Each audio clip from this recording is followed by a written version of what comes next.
मुख्यमंत्री हेमंत सोरेन की पार्टी झामुमो को इस बार भारी भरकम चुनावी चंदा मिला है। लेकिन सवाल है, झामुमो पर इतना मेहरबान कौन हो रहा है? एक साल के भीतर झामुमो को कितना चंदा मिला और कब मिला, जिससे झारखंड के सियासी गलियारों में चर्चा तेज हो रही है।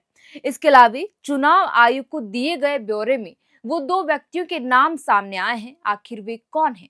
कौन है वो जयमंगल सिंह और शिव कुमार, जिसके चलते तमाम तरह की अटकली और चर्चाएं हो रही है। आज की इस वीडियो में हम इन तमाम सवालों के जवाब तलाशेंगे और समझने की भी कोशिश करेंगे। दरअसल 2024 के चुनावी साल में झारखंड विधानसभा और लोकसभा चुनाव में झामुमो को 174% अधिक चंदा मिला और इसका खुलासा झामुमो ने भारत निर्वाचन आयोग को दिए अपने ब्यौरे में किया है। झामुमो को चुनावी साल में 21.10 करोड़ का चंदा मिला है। रिपोर्ट के तहत पार्टी का फंड अब बढ़कर 33.20 करोड़ हो गया है, यानी 174% अधिक। जानकारी के अनुसार पार्टी को यह चंदा विभिन्न कंपनियों और इलेक्टोरल ट्रस्ट के जरिए मिला है। झामुमो को कुल 188 डोनर ने अब तक चंदा दिया है। इनमें 24.40 करोड़ रुपए कॉर्पोरेट डोनर से आए हैं, जबकि 6.70 करोड़ एक व्यक्तिगत डोनर ने दिए हैं। चुनाव आयोग को दिए आंकड़े के तहत mining company Vedanta limited Jhamumo के लिए सबसे बड़ा दानदाता रहा। कंपनी की ओर से झामुमो को 20 करोड़ रुपए दिए गए हैं। वहीं दूसरी corporate company Fagu Jaimangal infra की ओर से 1.90 करोड़ रुपए दिए गए, जबकि व्यक्तिगत डोनर में शिव कुमार तिवारी ने पार्टी फंड में 1.98 करोड़ रुपए और जयमंगल सिंह ने 99.70 लाख रुपए चंदा दिया है। ये वही दो नाम है जिन्हें लेकर झारखंड की राजनीति में अटकलें तेज हो गई है। अब सबसे बड़ा सवाल ये है कि आखिर जयमंगल सिंह है कौन, जिन्होंने इतना बड़ा रकम पार्टी को फंड के तौर पर दिया है? जयमंगल इंफ्रा कहाँ की कंपनी है और क्या जयमंगल इंफ्रा जयमंगल सिंह की ही है? इस नाम के सार्वजनिक होने के बाद ये कयास लग रहे हैं कि जयमंगल सिंह झामुमो के बेहद करीबी और खास है, जो झामुमो पर इतना मेहरबान है। झामुमो द्वारा दिए गए ब्यौरे में यह भी पता चला है कि पार्टी को सिर्फ झारखंड ही नहीं, बल्कि अन्य राज्यों से चंदा मिला है। कुल दान का आधा हिस्सा इंफ्रास्ट्रक्चर और कंस्ट्रक्शन क्षेत्र की कंपनियों से दिया गया है। इसके बाद स्टील और आयरन मैन्युफैक्चरिंग, माइनिंग और मेटल क्षेत्र की कंपनियों का योगदान रहा है। ये ऐसे सेक्टर है जिनकी खनिज समृद्ध झारखंड की अर्थव्यवस्था में अहम योगदान है। बताते चले कि इलेक्टोरल ट्रस्ट एक रजिस्टर्ड संस्था होती है जो कॉर्पोरेट कंपनियों और व्यक्तियों से चंदा इकट्ठा कर राजनीतिक पार्टियों तक पहुंचाती है। इस ट्रस्ट को चंदे की पूरी जानकारी निर्वाचन आयोग को देनी होती है। इससे चंदे का रिकॉर्ड बना रहता है और पता चलता है कि किस पार्टी को कितना दान मिला है और किसने कितना फंड किया है। बहरहाल, हम प्रदेश कांग्रेस की बात करें तो कांग्रेस को वित्त वर्ष 2024-25 में पार्टी को कुल 522.13 करोड़ रुपए का चंदा मिला। वहां यह पिछले वित्तीय वर्ष की तुलना में काफी कम था। आईटीसी समूह ने कांग्रेस को 15.5 करोड़ का दान दिया, जबकि कोटक समूह से जुड़ी फर्म ने 10 करोड़ दिए। हालांकि प्रदेश कांग्रेस के नेताओं का कहना है कि प्रदेश स्तर पर कोई ऐसा ब्यौरा नहीं भेजा गया है।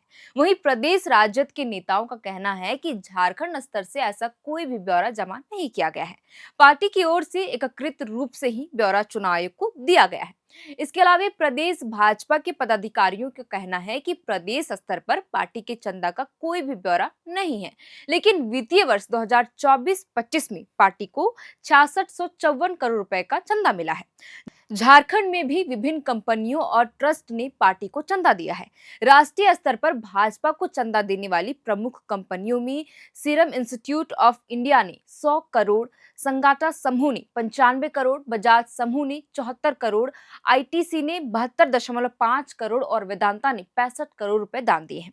जबकि नी इलेक्टोरल ट्रस्ट की ओर से पार्टी को इस साल 2112 करोड़ रुपए का चंदा मिला है। बहरहाल, अब हम आपको बताते हैं कि इलेक्टोरल ट्रस्ट और इलेक्टोरल बॉन्ड में क्या अंतर होता है। इलेक्टोरल ट्रस्ट के तहत यह पता चलता है कि पार्टियों को दान किसने दिया और कितना दिया, और यह पूरी सार्वजनिक होती है। इसमें दाता ट्रस्ट को पैसे देता है, फिर ट्रस्ट पार्टियों को बांट देता है। इलेक्टोरल ट्रस्ट आयकर विभाग के सख्त नियमों के तहत चलता है। साथ ही सबको पता चल जाता है कि किसे कितना दान मिला, जैसा कि मैंने आपको पहले बताया। यह पूरी तरीके से सार्वजनिक होती है और इसीलिए चंदे पर विवाद नहीं होता है। इलेक्टोरल बॉन्ड की बात करें तो यह पूरी तरह गोपनीय रहता है और दान देने वाले का पता नहीं चलता। इसमें दाता बैंक से बॉन्ड खरीदता है और पार्टी को फंड करता है।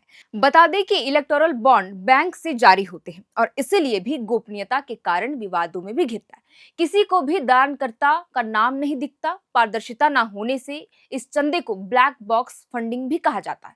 आपको बता दें कि इलेक्टोरल बॉन्ड खत्म होने के बाद ही चंदे का खेल अब भी खत्म नहीं हुआ, क्योंकि देखिए राजनीतिक दलों की झोली में और चंदा बढ़ ही रहा है। जैसा कि मैंने आपको शुरुआत में बताया कि झामुमो के खाते में इस बार भारी भरकम चंदा आई है।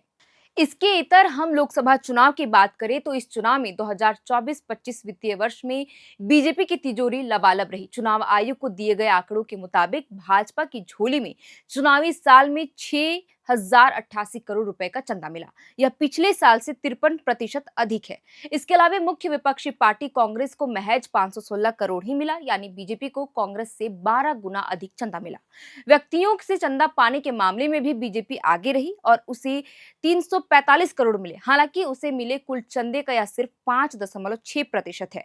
बाकी चंदा इलेक्टोरल ट्रस्ट और कॉर्पोरेट से मिला है। कांग्रेस को व्यक्तियों से 139 करोड़ रुपए मिले और यह उसे मिले कुल चंदे का 26% है। आपको यह भी बता दें कि सुप्रीम कोर्ट ने साल 2024 में इलेक्टोरल बॉन्ड स्कीम को असंवैधानिक करार देते हुए इसे बंद कर दिया था। यह स्कीम 2018 में शुरू हुई थी, जिसमें डोनर का नाम छिप जाता था। इलेक्टोरल बॉन्ड की पारदर्शिता पर इसलिए सवाल उठे थे क्योंकि इसमें यह पता ही नहीं लग पाता था कि किस कंपनी ने किस दल को कितना चंदा दिया। इसके अलावे ये भी कि इसमें कई तरह की जानकारियां गुप्त रखी जाती थी। अब कंपनियां चेक, डिमांड ड्राफ्ट या बैंक ट्रांसफर से सीधे चंदा दे सकती हैं। इलेक्टोरल ट्रस्ट का तरीका भी है, जिसमें कंपनियां ट्रस्ट को पैसा देती है और ट्रस्ट पार्टियों को बांट देती है। ट्रस्ट को डोनर के नाम बताने पड़ते हैं, लेकिन ट्रस्ट से पार्टी को जाते पैसे में डोनर का सीधा लिंक नहीं दिखता।